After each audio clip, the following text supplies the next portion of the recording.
পাগলা খেপা পাগলা, পাগলাদের জন্য নামাজ ফরজ নেই। পার্টির তরফ থেকে যখন বন্ধ ডেকে দেয়, মিষ্টির দোকান যেমন খোলা থেকে যায়, মুয়াজ্জিন মসজিদে আজান দেওয়ার পর সবাই নামাজ পড়তে চলে যাবে, তার কাটা বেরেন্টাল পাগলা রাস্তার ধারে দাঁড়িয়ে থাকবে। এই দুজনকে ছাড়া সকলকে পড়তে হবে নামাজ, গড়তে হবে সমাজ। কিন্তু দুঃখের সাথে বলতে হয়, আজকে মসজিদে নামাজ পড়তে যায় কারা? এই মুরব্বি বাচ্চা যারা মসজিদে নামাজ পড়তে যাচ্ছে তারা, আর জনজন ছেলে যারা মসজিদে নামাজ পড়তে যায় না তারা। তাদের যদি হাতটা ধরে বলা হয়, ভাই চল না মসজিদে নামাজ পড়তে যাই, তখন বলবে, দাদু তোমাদের কোমরে কোমরে বাত, গাঁটে গাঁটে বাত, উঠতে গেলে লাঠি, বসতে গেলে মাটি, জীবনটা করতে হবে খাঁটি, কবরে গেলে জায়গা দেবে মাটি, মজবুত হবে ঘাটি। এখন তোমরা বলবে নামাজ নামাজ নামাজ, আমরা বলবো সমাজ সমাজ সমাজ, তোমরা বলবে ভাত ভাত ভাত, আমরা বলবো মদ মদ মদ। উঠতি বয়সে ফুর্তি করব, ধরা পড়লে ধনঞ্জয়, না পড়লে ফুল এনজয়। আমাদের জন্য আবার নামাজ কিসের? বারবার যদি নামাজের কথা বলা হয়, তখন বলবো সাদ্দাম ভাই নামাজ কেন পড়ব? বাস্তবসম্মত উদাহরণ উপস্থাপন করো। লক্ষ্য করলে দেখতে পাওয়া যায়, ও ছেলেরা, ও নওজোয়ান যুবকেরা, আপনি যখন মগরাহাট ইস্তেমায় দেখতে পাবেন, হাওড়া প্ল্যাটফর্ম, শিয়ালদা প্ল্যাটফর্ম, যত পাগল পাগলি ফকির শুয়ে থাকে, এমন করে ভিক্ষা করছে, বুকের উপরে আলো জ্বলছে, দেখ এমন করে শুয়ে আছে, দেখলে মনে হবে 3 বছর আগে মরে গেছে নাকি, জানা মনে হয় ডেথ সার্টিফিকেট এখানে দেয় না নাকি। অথচ ভিক্ষা করছে, এখান থেকে কাটা, কারোর এখান থেকে কাটা, কারোর নাকটা বেঁকা, কারোর চোখটা ওঠা। আচ্ছা, একটা মানুষ দেখাতে পারবেন মাথা নেই অথচ বেঁচে আছে? নেই। কেন বলেন তো? বলো, ও খোকা, মাথা ছাড়া কোনো মানুষ বাঁচতে পারে না, মাথা ছাড়া কোনো মানুষ বাঁচতে পারে না। শরীয়তের মাথার নাম হলো নামাজ। নামাজ ছাড়া মুসলমান পরিচয় থাকতে পারে না। হ্যান্ডেল ছাড়া মোটরসাইকেল চলতে পারে না। নামাজ ছাড়া মুসলমান পরিচয় থাকতে পারে না। স্টারিং ছাড়া 4 চাকা চলতে পারে না। নামাজ ছাড়া মুসলমান পরিচয় থাকতে পারে না। তুমি যত বড় গরু কুরবানি দাও, যত বড় মোষ জবাই করে খাও, তুমি মনে রেখো তুমি 1 নম্বর মুসলমান নয়। খাতা কলমে তুমি মুসলমান, কাগজপত্রে তুমি মুসলমান, কিন্তু ইমানের জায়গায় তুমি 1 নম্বর নয়। লক্ষ্য করলে দেখতে পাওয়া যায়। আমি আপনার সামনে যখন কথা রেখেছি, আমার দিকে খেয়াল করুন, অন্য মনস্ক হবেন না, একদম অন্য মনস্ক হবেন না। আমি খুব বাজে টেন্ডেন্সি চাই, মাইক ছেড়ে লেগে যাই, টাকা হলেই না ছেড়ে চলে যাই। তার কারণ আমি যখন এসেছি গেলানোর জন্য, ইলেকশন যেন মনে ভালো না লাগে, সভাপতির বলবেন, পরবর্তী বক্তা তুলে দেবে। আর যদি মনে হয় যে না শুনবো, শোনার মতো করে বসে শুনতে হবে। আমি দুধ দিতে এসছি, আমি গোশ দিতে আসিনি। দুধ চুবড়িতে নিলে হয় না, নিতে হবে জগে, মগে, টিফিন বক্সে, তাহলে থাকবে। আর যদি চুবড়ি ধরেন সব পড়ে যাবে। তাই যতক্ষণ থাকবেন অন্তত জগ মগের মতো করে বসুন। অন্য মনস্ক নারাই তাকবীর।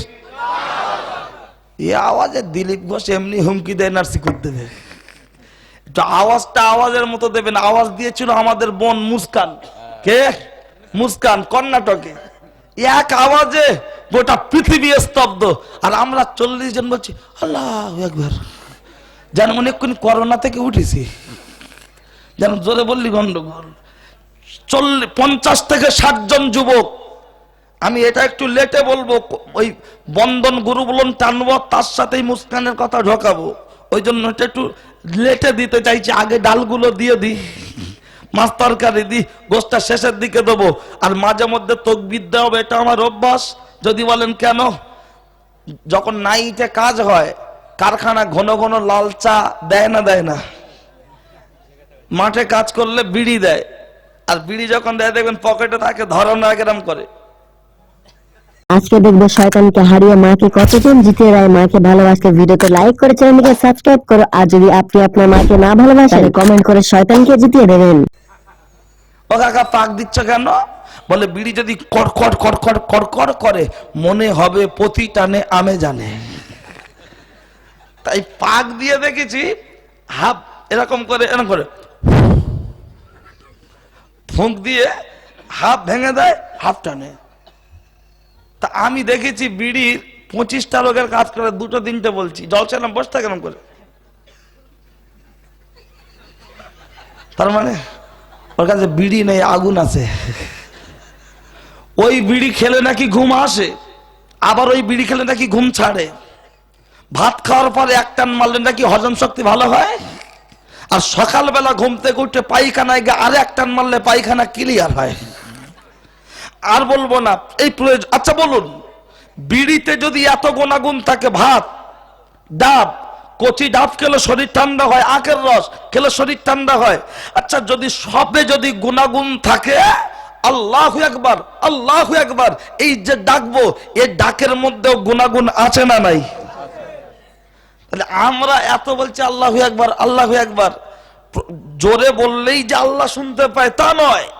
মন থেকে, অন্তর থেকে মোহাব্বতে যদি না বলতে পারি, চিল্লে গলা ফাটিয়ে দিয়ে লাভ হবে না। যতক্ষণ আজকের বলে নয়, পৃথিবীর যে জায়গায় দাঁড়িয়ে আল্লাহর নাম নেবেন, বলার মতো বলবেন, নেওয়ার মতো নেবেন, তবে চেম্বারটাও ঠিক রাখবেন, হালাল খাদ্য খাবেন, জবানটা ঠিক রাখবেন, আল্লাহকে ডাকার মতো ডাকবেন, ইনশাআল্লাহ আপনার ডাকের সাড়া দেবেন আমার আল্লাহ। এতে কোনো সন্দেহ আছে? কিন্তু আমরা ডাকছি, সাড়া দিচ্ছে না, নিশ্চয় আমাদের গন্ডগোল আছে। হিসাব তো ক্লিয়ার। চলুন আর একবার তাকবীর দেবো, এটা আমার নেশা, আধ ঘন্টা ছাড়া ছাড়া তাকবীর দেওয়া হয়, এতে যেন বিরক্তি বোধ করবেন না, সবাই নড়ে চড়ে নারে তাকবীর। হ্যাঁ, অন্তত যারা শুয়ে পড়েছে আওয়াজ শুনুক। এইটা চলুন। ও ছেলেরা, আমার জোয়ান যুবকেরা, ও আমার মুরব্বিয়ানা বাপ, অন্যায় হলে আমার করে দেবেন মাপ। বাড়ি তারকেশ্বর বাগ বাড়ি, কথাগুলো বলছি বাড়াবাড়ি, রাগ করবেন না তাড়াতাড়ি। আমি আপনাকে সবিনয় নিবেদন করে জানাতে চাই, প্রসঙ্গ আপনার মাঝে রাখতে চেয়েছিলাম। ও ছেলেরা, নামাজ, এই নামাজের কথাটা বারবার যদি বলা হয়, তখন বলবো সাদ্দাম ভাই, তোমার কাছ থেকে একটু জানতে চাই, নামাজ পড়লে কি লাভ হবে ভাই? যদি বলা হয় কেন, কোরআন বলেছে ইন্নাস সালাতা তানহা আনিল ফাহশাই ওয়াল মুনকার, নামাজ ভালো কাজে আদেশ করবে, অসৎ কাজে নিষেধ করবে। তখন বলছো সাদ্দাম ভাই, এইটা কে বলেছে? কেন, আমার আল্লাহর কোরআন বলেছে। বলছে আমাদের গ্রামে এমন কিছু নামাজি আছে, 5 ওয়াক্ত নামাজ পড়ছে, অথচ লক্ষ্য করলে দেখতে পাওয়া যায় তার বাড়িতে সকাল সন্ধ্যায় গান বাজনা চলছে, 5 ওয়াক্ত নামাজ পড়ছে, অথচ তার ঘরের ছাদের উপরে শুকরের ছাতা লাগানো আছে। শুকরের ছাতা মানে হলো অ্যান্টেনা, ডিসঅ্যান্টেনা। এমন লোক আছে 5 ওয়াক্ত নামাজ পড়ছে, অথচ লক্ষ্য করলে দেখতে পাওয়া যায় তার বাড়িতে তার যুবতী মেয়েটা জামা গায়ে দিচ্ছে, এখান থেকে এই পর্যন্ত নেটজাল, নিচের দিকটা চওড়া, উপরের দিকটা সরু, গায়ে দিলে মনে হচ্ছে একটা গাই গরু। রাসূলুল্লাহ বলেছেন, মান তাশাব্বাহা বিকৌমিন ফাহুয়া মিনহুম, তোমরা ইহুদি খ্রিস্টানদের বিরুদ্ধে উচ্চারণ করো, অথচ নামাজি বাড়ির মেয়ে জামা গায়ে দিচ্ছে পাখি। রাস্তার ধারে দাঁড়ালে কত ছেলে দিচ্ছে ফাঁকি, জামা গায়ে দিচ্ছে কিরণমালা, দেশে এসেছে নতুন বালা, শুরু হয়েছে মরণের পালা। বাড়ির বউরা বলছে চাই আমার কিরণমালা, না দিলে তোর ঘরে ঝুলবে তালা, ভাঙছে শুধু বাসন থালা। আর টিভিতে দেখছে স্টার জলসা, জি বাংলা, আগুন লাগালো সারা পশ্চিম বাংলা। লক্ষ্য করলে দেখতে পাওয়া যায় ওই মেয়েটা যখন মারা যাবে, 5টা কাফনের কাপড় কুল পাতার গরম পানি দিয়ে গোসল দিয়ে কাফনের কাপড় পরিয়ে এরকম একটা বেড কভার আপনার খাটিয়ার উপরে চাপা দেবে। কোথায় পেয়েছে নিয়ম? জ্যান্ত অবস্থায় ওর পেট আর পিঠ গোটা চালতা বেড়ে কাশীপুরের মানুষ দেখলো, তখন পর্দা করার দরকার হয়নি। আর মরে যাওয়ার পর 5টা কাফনের কাপড়, তার উপরে বেড কভার। এই ধান্দাবাজি কোথা থেকে শুরু হলো? ফাতেমাতুজ জোহরা ইন্তেকালের আগে স্বামীকে টার্গেট করে বলেছিলেন, ও আমার স্বামী গো, আমি যখন মারা যাব হাঁকা চিল্লা করে লোক জড়ো করবে না, হাঁকা চিল্লা। ভাই সাউন্ডটা একটু হালকা ভাসিয়ে দেন তো, মাইক গলা আছে? খেতে গেছে, আচ্ছা খেয়ে আসুক। এরাই হাত দিলেই মাথা গরম হয়। প্রথম যা ছিল যথেষ্ট ঠিক ছিল, কারণ আমরা কথা বললে হাত দিলে গরম হয়ে যায়। ও ছেলেরা, ও জুয়ান যুবকেরা, এই ফাতেমাতুজ জোহরা স্বামীকে টার্গেট করে বলেছিলেন, ও আমার স্বামী গো, আমি যখন মারা যাব বেশি লোক ডাকবে না, রাতের অন্ধকারে আমাকে দাফন করবে। লক্ষ্য করলে দেখতে পাওয়া যায় ফাতেমাতু জোহরা স্বামী জিজ্ঞাসা করলেন, ও আল্লাহর নবীর বেটি ফাতেমা, হাসান হোসেনের আম্মা, আলীর স্ত্রী, তোমার জানা যায় প্রচুর মানুষের হাজির হওয়ার স্বপ্ন আছে, আর তুমি নিষেধ করছো কেন? রাতের অন্ধকারে দাফন করতে বলছো কেন? তখন ফাতেমাতু জোহরা স্বামীকে লক্ষ্য করে বলেছিলেন, খাটিয়ার উপরে আমার লাশটা যখন শোয়ানো থাকবে, আমি কতটা লম্বা কতটা চওড়া মানুষ দেখে অনুভব করতে পারবে। তার জন্য করে আমি তোমাকে বলছি, আমার দাফন কাফনের ব্যবস্থাটা দিনের আলোতে না হয়, রাতের বেলা যেন হয়। কিন্তু আজকের বলুন আমাদের বাড়ির মহিলারা এরা পর্দা করে? বলবেন হ্যাঁ করে। কিরকম পর্দা করে? এতটুকু মনে রাখুন ও ছেলেরা, এরকম একটা ওড়না গায়ের উপরে চাপিয়ে দেয়, একটা ওড়না গায়ের উপরে চাপিয়ে দেয়, ওটাই দিয়ে নাকি পর্দা আদায় হয়। আবার কেউ বলছে পর্দা মনে মনে হবে, পর্দা মনে মনে হবে, পর্দা মনে মনে হবে। আমি বলবো হলো ফার্স্ট ক্লাস চিটিংবাজ, ওর মাথায় ইবলিস পেচ্ছাপ করেছে। তাই তো এরকম যুক্তি খারাপ হচ্ছে, যেখানে আল্লাহর কোরআন বলেছেন ওয়াকারনা ফি বুয়ুতিকুন্না ওয়ালা তাবাররাজনা তাবাররাজ জাহিলিয়াতুল উলা, ও নারী জাতেরা তোমরা কোলার খোলা ছাড়িয়ে অর্ধ উলঙ্গ হয়ে রাস্তায় ঘুরো না, মা মায়ের মতো পোশাক পরো, বোনের মতো পোশাক পরো।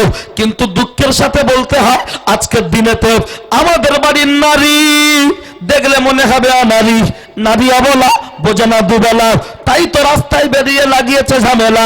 বর্তমান জামানায় যে বোরখাগুলো বিক্রি হচ্ছে, বর্তমান সময় যে বোরখাগুলো বিক্রি হচ্ছে, এই 100-র মধ্যে 95% বোরখা পরা হলো হারাম, হারাম, হারাম, হারাম। সামনে এমন সুন্দর করে ডিজাইন ফুল করা, ঝাঁকা ঝিকঝাক করছে, চকচক করছে, ওতে পুরুষের আকর্ষণ শক্তি বাড়ছে। বেল যদি ছাড়িয়ে ঘরে কাক দেবে ঠোঁট ভরে, আপনি কাক দোষ দেবেন। বেল যদি না ছাড়াতো, কাকের বাপের ক্ষমতা ছিল না ওর ভিতরে ঠোঁটটা ঢোকানোর। আপনার স্ত্রী আমার মা, আপনার মেয়ে আমার বোন, তার পর্দা করানোর জন্য যে পোশাকটা পরানো হয়েছে ওটা পর্দা হচ্ছে না, বরঞ্চ ওই বোরখা পরে আরো আকর্ষণ বেড়ে যাচ্ছে। যারা বিমল বিক্রি করে, বিমল, দিলবাগ, কোটোর ভিতরে রাখে কেউ, আবার কেউ দেখবেন ঝুলিয়ে রাখে। আর যারা খায় ওরা কাকা দুটো নিলাম, কাকাও জানে কোটো থাকলে ওখান থেকে নেবে, ঝোলানো থাকলেও নেবে। তাহলে বিমল ঝোলানো আছে বলে এরা হাত দিয়ে ছিঁড়ে নিচ্ছে। আপনার স্ত্রী আমার মা, আপনার মেয়ে আমার বোন, সে যদি তার রূপ যৌবনটা বোরখা পরে, পোশাক পরে, দুই সাইডটা যদি টাইট করে তার রূপ যৌবনটা বিমলের মতো পুরুষের সামনে ঝুলিয়ে দেয়, নিঃসন্দেহে বর্তমান সমাজের পুরুষ তাতে হাত দিতে বাধ্য। 2000 টাকা থাকলে লোক বুক পকেটের ভিতরে রাখে, আর 20 টাকা বাইরে রাখে, অটো ভাড়া দেবে, বাস ভাড়া দেবে। তাই 2000 টাকার মূল্য বুঝলেন। 1 কেজি চিনি কিনেছে, কোটোয় ঢালছে, বলছে কোটোটা ঢিলা হয়ে গেছে, এই জানি না একটা কাগজ দে তো দেখি। কাগজ কৌটোটার মুখে দিয়ে সুন্দর করে টাইট করছে, বলছে দেখি পিঁপড়ে কি করে ঢোকে, দেখি কি করে ঢোকে। চিনির কেজি কত? 42 টাকা। চিনির কেজি 42 টাকা। তাহলে 42 টাকা চিনি পিঁপড়ে খাবে, তার গুরুত্ব বুঝলেন। আর আপনার স্ত্রী আমার মা, আপনার মেয়ে আমার বোন, রসুল বলেছেন গোটা পৃথিবীর মধ্যে উত্তম ভোগের জিনিস হলো নারী। নারী হলো গুপ্তধন, তাকে ঢেকে রাখা প্রয়োজন। 5 টাকা দামের বরফ আইসক্রিম না কি বলে, আইসক্রিম হোক আর বরফ হোক, বিক্রি করার জন্য পাড়ায় একটা লাল বাক্স মতো নিয়ে আসে। ওই বাক্সটার দাম কত জানেন? 25,000 টাকা, 30,000 টাকা। যদিও পারফেক্ট দাম আমি জানি, এটা আনুমানিক। মালের দাম কত? 5 টাকা, 10 টাকা, 15 টাকা, 20 টাকা। তাহলে 5 টাকা, 10 টাকা, 15 টাকা, 20 টাকা আইসক্রিম হাওয়া লাগলে গলে যাবে, তার জন্য 25,000 টাকার যদি বাক্স ব্যবহার করতে হয়, আপনার স্ত্রী আমার মা, আপনার মেয়ে আমার বোন, ওর দিকে পরপুরুষ নজর দিলে দায়ুসের খাতায় আপনার আমার নাম থাকবে। তাহলে ওর কত হাজার টাকার পোশাক পরিয়ে রাখার দরকার, কত মোটা পোশাক পরানোর দরকার, সেটা বোঝেন না? আপনি যদি একটা ভালো মনের মানুষ হন তাহলে ভিডিওতে একটি লাইক এন্ড চ্যানেলটিকে সাবস্ক্রাইব করুন। আর হ্যাঁ বন্ধুরা, আমি এটা বলি যে সাবস্ক্রাইব করতে কোনো টাকা লাগে না, তাই কিপটামো না করে একটা লাইক এবং একটা সাবস্ক্রাইব করে দাও। বড় পীর আব্দুল কাদের জিলানীর জীবনী শুনতে ভালো লাগে। হঠাৎ করে আমেরিকার জমিনে আল্লাহর ওলি ফস করে ছেলে উঠেছে, লোক বলছে সুবহানাল্লাহ। আমিও জীবনী জানি, বলছি বসেন। নামাজের কথা যখন ধরেছি, এর উপরে এগুলো চলছে। হ্যালো, শিয়াড়ার ভিতরে আলু কি করে গেল? ওতে শুধু আলু থাকে না বলো, ওতে কিন্তু ঝালের বোঁটাটাও থাকে। এই গ্রাম অঞ্চলে এমন কিছু লোক আছে, তারা চায়ের দোকানে বসে, মোড়ের মাথায় বসে আলেমের বিরুদ্ধে, ইমামের বিরুদ্ধে, মুফতি সাহেবের বিরুদ্ধে বড় বড় ফতোয়া দেয়। আছে না নাই? জিজ্ঞাসা করুন ওর বাপের বেটার ইসলামে কত ফরজ, জিজ্ঞাসা করুন। ও বউ কেন, ওর বাপ বলতে পারবে না, অত কালকিকার কথা। অথচ মোড়ের মাথায় বসে বসে এমন ফতোয়া দেবে, মনে হবে যেন আল্লামা জাকান্দানি রহমাতুল্লাহ আলাইহি। বগলের চুল 3 মাস কাটে না, নয় 6 মাস কাটে না। নামাজের ফরজ বোঝে না, নামাজের ওয়াজিব বোঝে না, বাড়িতে ঠিক মতো পর্দায় থাকে না, অথচ মোড়ের মাথায় বসে বসে সারা লোকের বিরুদ্ধে ফতোয়া। এই আলেমরা বক্তব্য করে, মসজিদের ইমাম জুম্মার দিন একটু কড়া কথা বললে তার বিরুদ্ধে লেগে যায়। আর এর জন্য কমিটিকে শক্ত হওয়ার দরকার। চলুন ভাই ও বাবাজি, পর্দার কথা আর একটুখানি, এই যখন উঠেছে আর একটুখানি বলে দিই। আমার আব্বাজান বলতেন, হাঁড়িতে যখন মাছ জাল দেওয়া আছে, আপনার বাড়ির পাশে এসে বিড়াল ডাকছে ম্যাও ম্যাও ম্যাও, আপনি হাঁড়ির সলাটা ভালো করে লাগিয়ে দেন, ওর উপরে 1 জগ পানি ভরে দেন অথবা শিলনোড়া চাপিয়ে দেন, তাহলে দেখবেন আপনার মাছ আর বিড়াল খেতে পারবে না। আমার আব্বাজান এইটুকু বলেছেন মানুষকে বোঝানোর জন্য। আর আমি তার সাথে লাগিয়েছি, আজকের দিনে এই গ্রামে জলসা হচ্ছে, এ পাড়া ও পাড়া থেকে কিছু বিড়াল এসে ঘুরছে, এসে আওয়াজ দিচ্ছে ম্যাও ম্যাও ম্যাও। মেয়ের মা বলছে আও খাও, গল্প করে যাও, তুমি আমার জামাইয়ের চাস্তো ভাই, ভয় কাকে পাও? তাহলে 200 টাকা মাছের গুরুত্ব বুঝলাম, 40 টাকা চিনির গুরুত্ব বুঝলাম, 5 টাকার আইসক্রিমের গুরুত্ব বুঝলাম, কিন্তু আমার মেয়ে আমার বোনের ইজ্জতের গুরুত্ব আমরা বুঝলাম না। মনে রাখুন, হাতে না ধরে দুটো পায়ে ধরে বলছি, দুটো পায়ে ধরে বলছি, কথাগুলো মূল্যায়ন করুন। খালি বলছে ফাতেমাতুজ জোহরা এই বলেছে, নবী এই বলেছে, এই বলেছে হুজুর।